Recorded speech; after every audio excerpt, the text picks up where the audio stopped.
Bueno, vamos a dar inicio a la última jornada del día de hoy, que es una mesa redonda sobre usuarios 2.0, proyecto de investigación. En esta mesa redonda nos acompañan la doctora Isabel Villaseñor Rodríguez de la Universidad Complutense de Madrid, el doctor Juan Miguel Sánchez Vigil, también de la Universidad Complutense de Madrid, quienes son profesores de la Facultad de Ciencias de la Documentación. Asimismo nos acompaña el maestro César Augusto Ramírez Velázquez, investigador del CUIB y profesor de nuestro Colegio de Bibliotecología. Bueno, yo voy a dar inicio a esta mesa redonda con la presentación de un documento base, que es una de las pequeñas partes de que trata un proyecto de investigación que les vamos a presentar a ustedes, que es sobre los usuarios 2.0 de la información audiovisual y textual. Bueno, como vamos un poco atrasados, yo creo que voy a dar inicio a esta presentación. El usuario del Internet y la Web 2.0, acceso inalámbrico a la información para satisfacer sus necesidades informativas y de comunicación. Usuarios 2.0, proyecto de investigación. Introducción. Desde que el hombre inventó el lenguaje oral para establecer una comunicación con sus semejantes y para intercambiar las ideas que tenían unos a otros, es que la información inició su flujo de un sujeto a otro. A partir de esta cultura oral u oralidad primaria, en la cual no se conocía la escritura, se puede decir que las estructuras mentales de los seres humanos se conformaban de una forma distinta a la actual, ya que la transmisión de las ideas se tenía que hacer a través de la repetición oral y que se pretendía que perdurara. Así es que se crearon herramientas mnemotécnicas para que las ideas fueran transmitidas de una persona a otra, como por ejemplo la repetición en grupo, los cantos rítmicos, las historias, las leyendas o los mitos. Así las culturas orales podían transmitir información y conocimiento a las siguientes generaciones, pero esta no era exacta, ya que no era igual que como se había generado por sus antecesores primeramente. Entonces se requería que ésta perdurara en el tiempo. Hasta la aparición de la escritura fue que el hombre inició un cambio de esa estructura mental, ya que con la información registrada en un soporte, sea cual fuere este, papiro, pergamino, etc., los hombres ahora podían reflexionar sobre una idea de una forma diferente a la oral, ya que la escritura tiene la ventaja de perdurar en el tiempo tal como estuvo registrada la primera vez. Así aparece la oralidad secundaria, como lo menciona el autor Ong. La actual cultura de alta tecnología, en la cual se mantiene una nueva oralidad mediante el teléfono, la radio, la televisión y otros aparatos electrónicos que para su existencia y funcionamiento dependen de la escritura y de la impresión. Así se llega a esta alta tecnología con la aparición de Internet y su utilización para la comunicación entre las personas y por lo tanto para el intercambio y búsqueda de información que necesita un sujeto de una colectividad o de su forma individual o independiente. Con la llegada de los dispositivos móviles como las laptops, los teléfonos celulares y la posibilidad de conexión a Internet sin tener que usar cables, aumentó exponencialmente los accesos y por tanto el flujo de información que circula en este medio. También esto aumentó el grado de comunicación entre las personas de diferentes sectores sociales. Así es como la tecnología está unida a la comunicación entre personas que se encuentran distantes, por lo cual, dice otro autor, Martín, podemos afirmar que las personas y las organizaciones de personas son las que modifican y diseñan los usos de la comunicación para adaptarlas a sus hábitos, a sus intereses, a sus valores y a sus aspiraciones.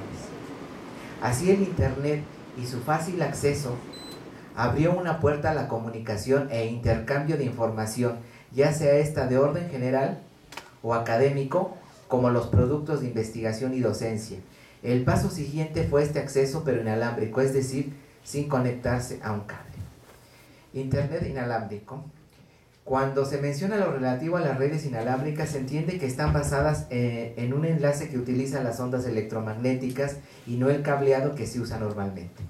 Una red inalámbrica permite que distinta tecnología, es decir, diversos dispositivos remotos, puedan conectarse a la red sin dificultad y por supuesto sin cables, ya sea que se encuentre muy cerca o a muchos kilómetros de distancia.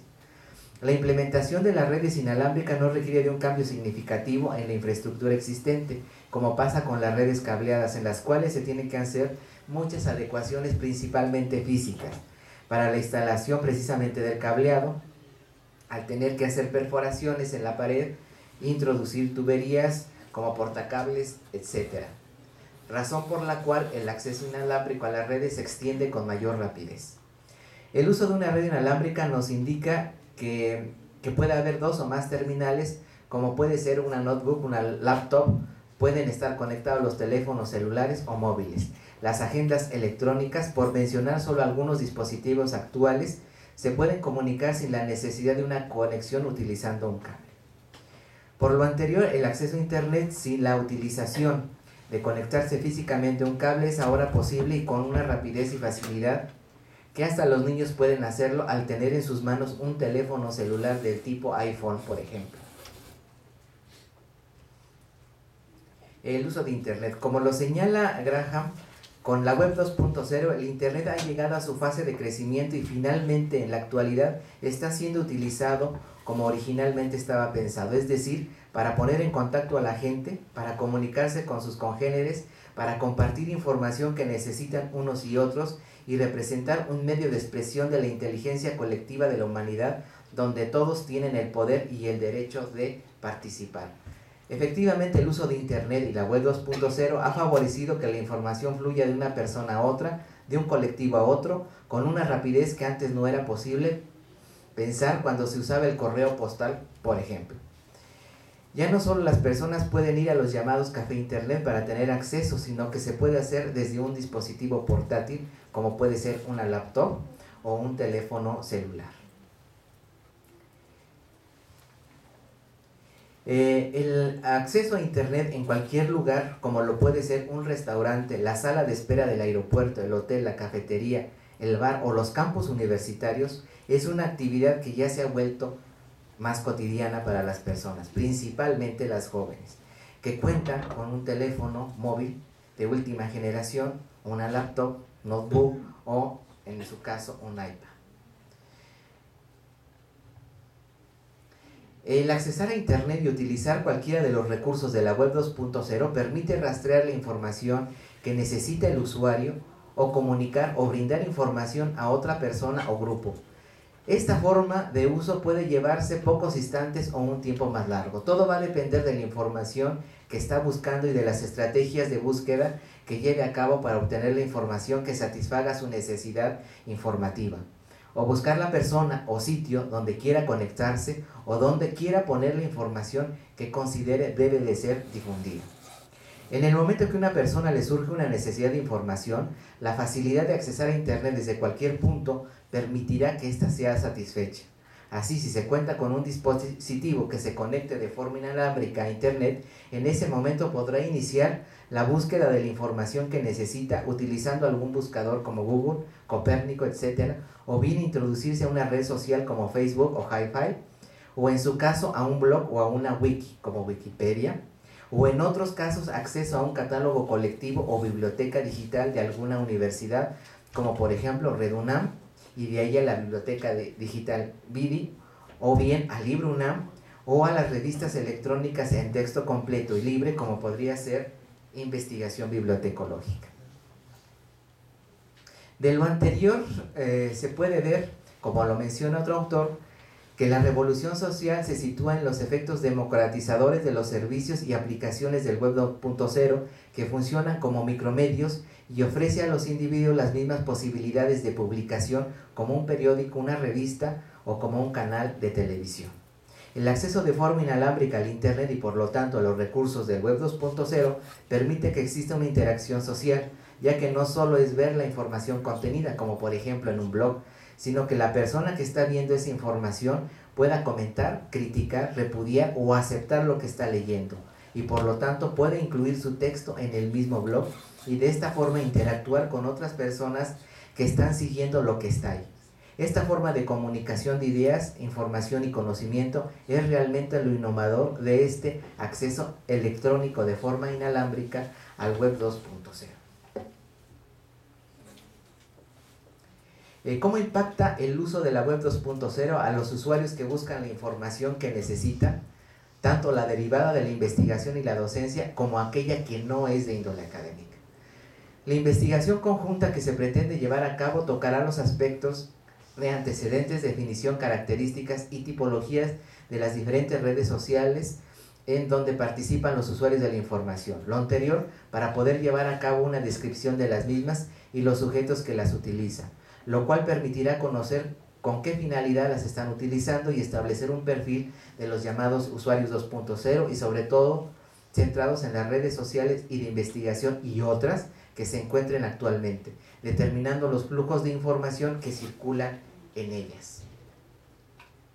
Bueno, y el proyecto que estaríamos nosotros llevando a cabo sería Usuarios 2.0 de la información audiovisual y textual, y algunas de las preguntas, porque hay varias que están guiando esta investigación, son las que tengo aquí presentadas en el acetato. ¿Cuál es el impacto de la Web 2.0 para la visibilidad de los productos de docencia e investigación? ¿Qué comunidades de usuarios las están utilizando? Las herramientas sobre todo que se integran al Web 2.0. ¿Qué herramientas y recursos tiene esta web para ser explotados en beneficio de grandes sectores sociales para tener acceso a la información que necesitan, ya sea esta de índole académica o no? ¿Y qué tipo de información está circulando en estas redes, tanto académicas, tanto de índole académica como las que no lo son? Y si las bibliotecas forman parte de estas redes y si están utilizando sus recursos. Algunos de los objetivos, porque tenemos varios también de este proyecto, serían identificar las diferentes herramientas del Web 2.0 en que participan diferentes comunidades de usuarios, establecer si la información audiovisual y textual contenida en las bibliotecas llega a los usuarios a través de las redes sociales y otro tipo de herramientas como por ejemplo el blog, identificar el impacto que tiene la visibilidad de los productos de docencia e investigación en diversas comunidades de usuarios de la Web 2.0 y el rol que pueden jugar las bibliotecas en este proceso. Los puntos que estamos siguiendo y ya iniciando este desarrollo del proyecto serían estos: usuario 2.0, un estado de la cuestión; relación del usuario 2.0 con diferentes redes sociales, con los medios de comunicación y con respecto a la información audiovisual y textual, y tratar de aterrizar en un perfil. Los que estamos integrando este proyecto, es un proyecto colectivo, serían como responsables la doctora Isabel Villaseñor y su servidor, y como corresponsables el doctor Juan Manuel Sánchez Vigil de la Universidad Complutense, la doctora Luisa Orera de la Universidad de Zaragoza, el doctor Jorge Caldera Serrano de la Universidad de Extremadura y el maestro César Augusto Ramírez. Y por el momento estamos integrando a 5 tesistas. Entonces, muchas gracias por la introducción, para darle la palabra a mis compañeros. Vamos a dar inicio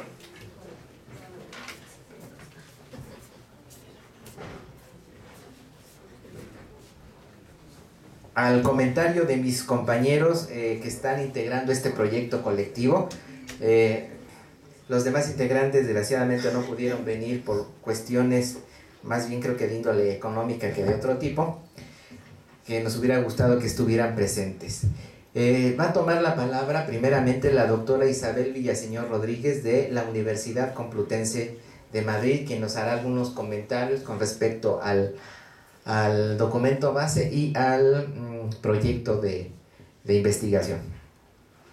Buenas tardes a todos. Antes de nada quería agradecer al CUIP la posibilidad que me brinda de estar de nuevo aquí, disfrutando de la compañía de todos ustedes, y quería también aprovechar esta introducción para felicitar al CUIP por su 30 aniversario y bueno, agradecerles que sigan adelante. Yo he titulado esta presentación, como ven, llamándola Iniciándonos en el conocimiento del usuario 2.0. Responde lo que les voy a contar a ese primer estadio en el que nos encontramos, el grupo de investigación, que bueno, llevamos ya un tiempo trabajando, y era simplemente, pues, nuestro interés en esta ocasión es la de darles a conocer cuáles son nuestros objetivos y lo que hemos hecho un poco hasta el momento, ¿no? Yo he partido de distintos asuntos que ahí les relato, ¿no?, para llegar a esta presentación. En principio me corresponde, junto con otros 2 compañeros en este proyecto, la difícil tarea de determinar ese perfil del usuario 2.0 con respecto a la información audiovisual y textual, una vez que ya todos los miembros del grupo hayan hecho sus respectivas investigaciones y por método inductivo poder llegar a ese perfil. En este momento todos nos encontramos básicamente en esta etapa del estado del arte o de la cuestión, como decimos en nuestro país, y es cierto que estamos encontrando abundante bibliografía y yo personalmente debo confesar que me ha sorprendido sobre todo las distintas perspectivas desde las que se aborda este asunto, ¿no? He querido en mi búsqueda bibliográfica y en este acercamiento a esta figura llegar hasta ella y a su contexto o entorno desde disciplinas que habitualmente se han encontrado de alguna manera alejadas de la bibliotecología y la documentación, como puedan ser fundamentalmente la sociología y la antropología, ya que nuestro objeto de estudio, claro está, es el ser humano, pero en relación con la sociedad de la que forma parte. De forma que nos interesa, y de ahí partimos, ese usuario 2.0 como del que se debe destacar como característica esencial su pertenencia a una red social. Así tenemos distintos elementos que vamos a valorar, como son las redes sociales, la cultura 2.0 y ese usuario 2.0, ¿no? Y también la metodología, cómo abordar el estudio de ese usuario. Lo he hecho a partir, como les decía, de referencias bibliográficas que he ido encontrando y que me han parecido de interés, por lo novedoso del tratamiento, sobre todo por el acercamiento diferente, ¿no?, al que se haya podido hacer hasta el momento. En este caso tomo como referencia la obra de 2 autores americanos que, bueno, tienen por título Conectados, el sorprendente poder de las redes sociales y cómo nos afectan. Son 2 profesores, el uno de medicina o sociología médica y el otro de ciencias políticas, que han llegado a un acercamiento a las redes sociales desde unas perspectivas muy curiosas, ¿no? Es decir, es una novedosa concepción, según mi entender, de las redes sociales basada en descubrimientos recientes en campos tan dispares como la genética, las matemáticas, la psicología o la sociología. Ellos estudian las redes sociales que llaman naturales o reales y las virtuales, de alguna manera, aunque fundamentalmente se centran en las primeras, ¿no? Les pongo una definición de lo que ellos consideran como una red real o natural, donde cabe destacar en lo que estos autores hacen hincapié.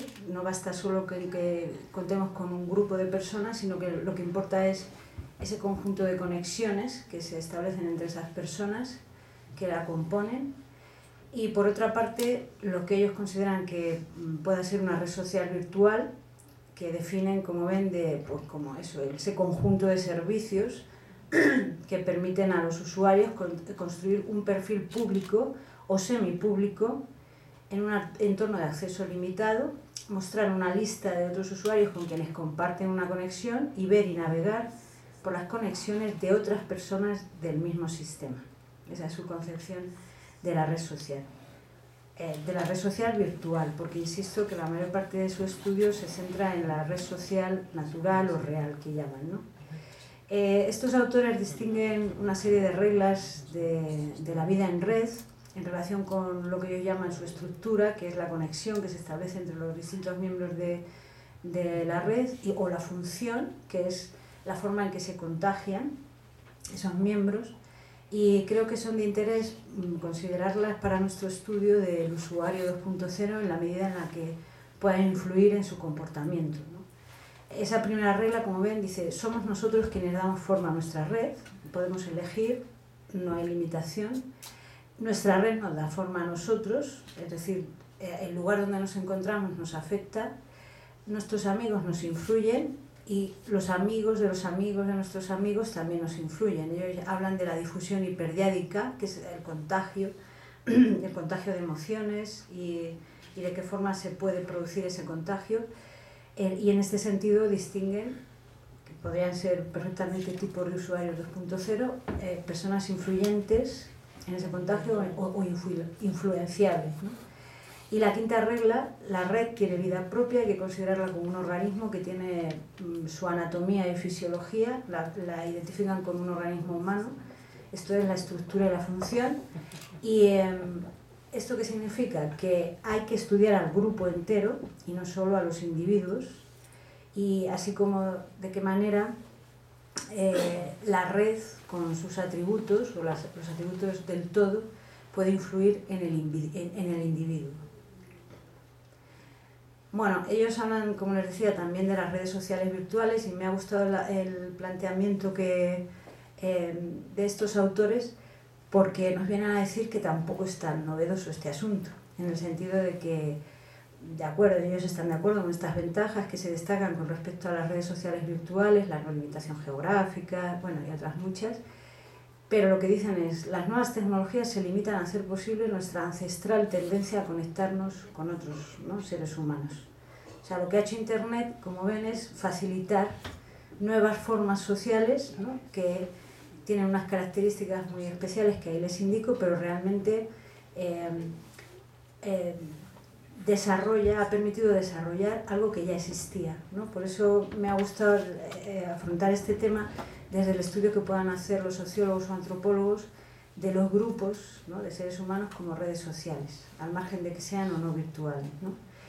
¿Qué ha hecho Internet con esos grupos que siempre han estado ahí? Hay algo que comentan que les voy a leer porque, si lo encuentro, perdonen. Dice, por muy abstractas, grandes, complejas y supermodernas que sean las redes sociales formadas en el ciberespacio, siguen reflejando tendencias humanas universales y fundamentales que aparecieron en nuestra prehistoria, cuando nos contábamos historias alrededor de una hoguera en la sabana africana.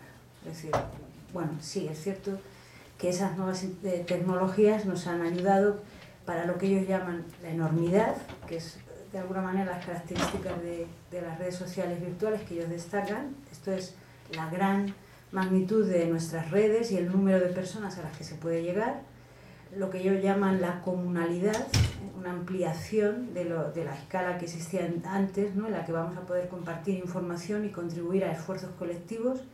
La especificidad, ¿no?, es como ellos dicen, un impresionante incremento en la particularidad de los vínculos que podemos formar. Y por último, la virtualidad, la capacidad de poder asumir identidades virtuales, ¿no? Bueno, otro autor que me ha interesado en esta búsqueda bibliográfica es un autor español que, bueno, es economista y tecnólogo, un auténtico nativo digital, aprendió a programar, dicen, con 9 años, que tiene una visión muy particular de las redes, no acabo nunca, y bueno, donde habla de la pluralquía, de la democracia entre los miembros de la red, de cómo todos podemos participar, de que no hay jerarquías que nos determinen, y algunos ejemplos que pone de esta nueva situación de las redes sociales es, bueno, la blogosfera, el ciberactivismo, lo que llama el ciberactivismo, la ciberturba, la contestopedia y lo que él llama la web 2.1, ¿no? Esto me lleva a hablar brevemente de la cultura 2.0.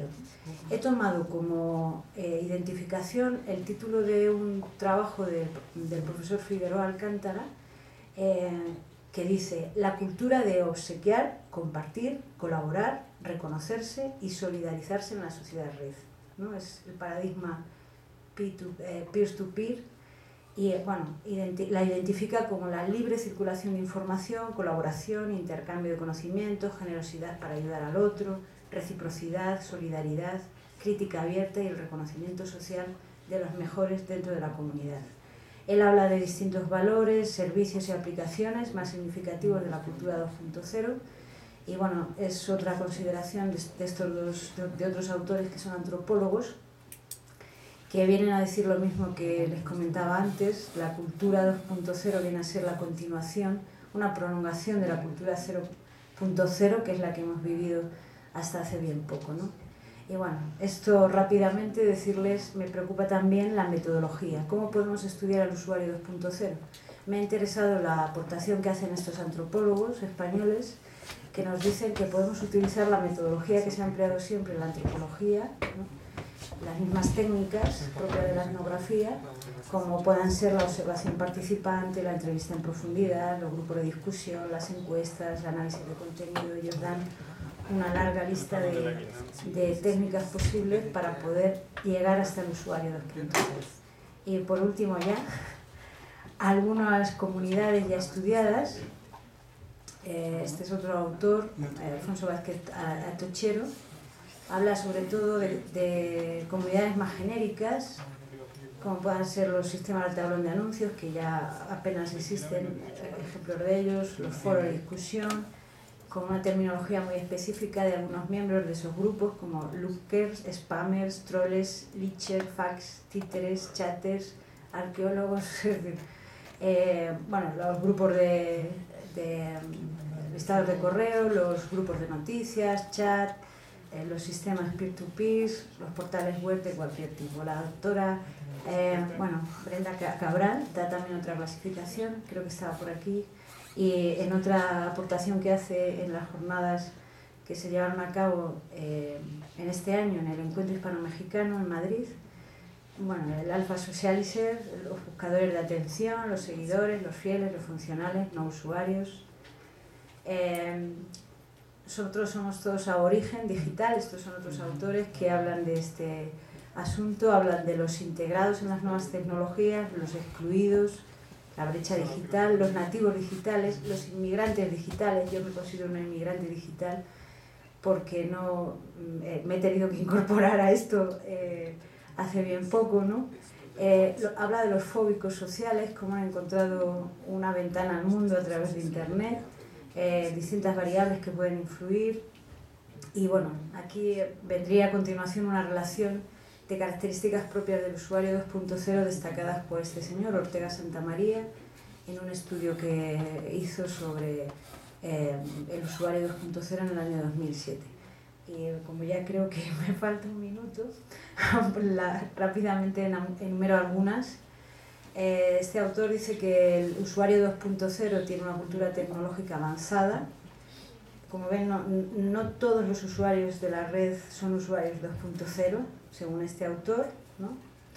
De hecho, todos somos usuarios de red, o bastantes, ¿no?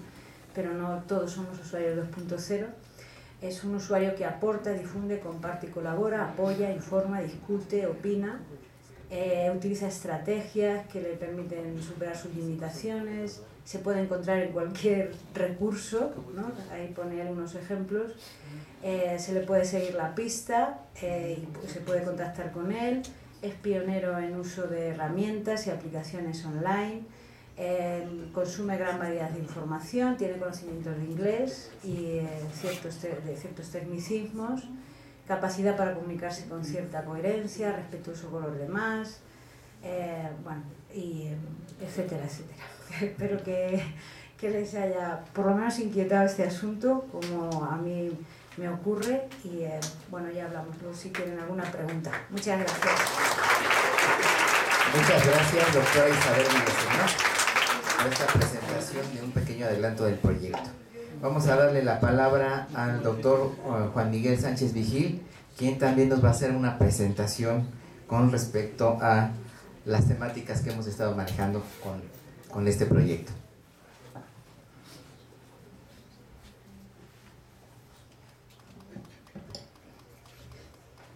Buenas tardes. Reitero naturalmente el agradecimiento al CUIP por la invitación, la felicitación por el 30 aniversario, y también quiero agradecer al profesor Calva el comportamiento que ha tenido con nosotros en el proyecto, porque la estructura ha sido fantástica y nos ha permitido trabajar muy bien. Me toca en este proyecto que ha presentado el profesor trabajar en el tema de las redes en medios de comunicación. La fotografía que ven ustedes aquí está hecha por un alumno, será rápido por el tiempo, Está hecha por un alumno que participa en un proyecto de innovación docente que tiene que ver precisamente con las redes sociales. En una de las clases planteé qué es una red social, qué es un medio de comunicación.